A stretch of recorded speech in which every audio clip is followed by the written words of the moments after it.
Poor Dad stood by her when her date vanished, not knowing she was a billionaire falling hard. Rain fell in sheets across the city that evening, the kind that soaked through clothes in seconds and turned sidewalks into rivers. At a little Italian restaurant tucked away on a quiet street, Mia sat alone at a table set for two. Her eyes flicked to the door every few minutes, waiting for someone who wasn't coming. She had dressed simply, jeans, a cozy sweater, and sneakers, wanting to be seen for who she was and not for the billions tied to her family's name. She was tired of men chasing her money, not her heart. Tonight was supposed to be different. But when her phone lit up with a short message that read, "Sorry, can't make it," followed by silence, she realized she'd been abandoned again. Across the room, Daniel wiped his hands on a faded dish towel. He wasn't a customer, he was the restaurant's handyman, a single father who had come by to fix a broken sink. His teenage daughter worked as a busser to help with bills, and tonight she had begged him to sit and have a simple plate of pasta together after his work was done.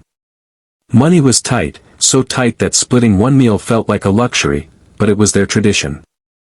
He noticed the young woman at the corner table, her smile fading with each passing minute. Something about the loneliness in her eyes tugged at him. When she finally pushed her chair back and quietly dabbed her eyes with a napkin, Daniel walked over, hesitant but kind. "Miss, are you okay?"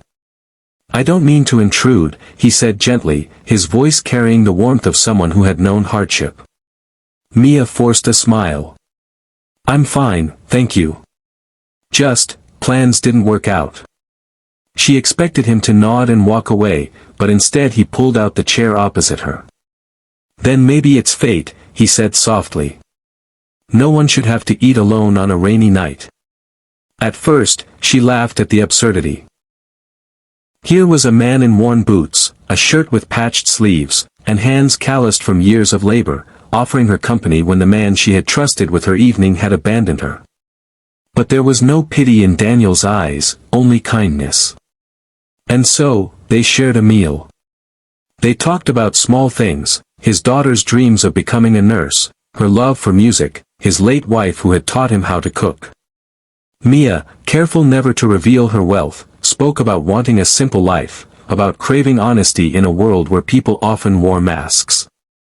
As the night went on, Daniel sensed her sadness ran deeper than just a cancelled date. "Whoever walked away," he said finally, "missed out on someone worth staying for. Sometimes people don't see value unless it shines like gold. But real worth," he tapped his chest. "That's here." Mia blinked back tears. No one had ever said something so pure to her without knowing who she was. The rain had stopped when they stepped outside. Daniel offered her his jacket, though it was thin and frayed. "You'll catch a cold," he said with fatherly concern. She slipped it on, and for the first time in years, she felt seen, not as a billionaire, not as an heiress, but as a woman. The next day, Daniel returned home to find groceries on his porch, bags filled with fresh produce, bread, and even a note that read, "For your family, thank you for your kindness. M." He thought it was from the restaurant, perhaps a gesture for his years of work. He never guessed it was Mia, quietly helping in the only way she knew how. Weeks passed. She kept visiting the little restaurant, not dressed in designer gowns but in the same jeans and sneakers, always finding Daniel there. They shared conversations about life, family, and what truly mattered. He treated her no differently than his daughter, protective, respectful, and endlessly encouraging. Without realizing it, she began to fall. Not for a man with a flashy car or a polished suit, but for a father whose heart was richer than any fortune she owned. The turning point came one evening when his daughter's bus fare was stolen, and Daniel didn't have enough money left to buy her school supplies. Mia saw his quiet struggle, and though she wanted desperately to reveal her identity and help, she respected his pride. Instead, she handed his daughter a notebook and pen, saying, "For your future stories." The girl beamed, and Daniel's eyes shone with gratitude. Eventually, the truth came out, not in a dramatic confession, but when a newspaper ran a story about the elusive heiress seen dining quietly in a small family restaurant. Daniel was stunned. You? He asked, almost in disbelief. But Mia only smiled, her eyes pleading. Does it change who I am to you?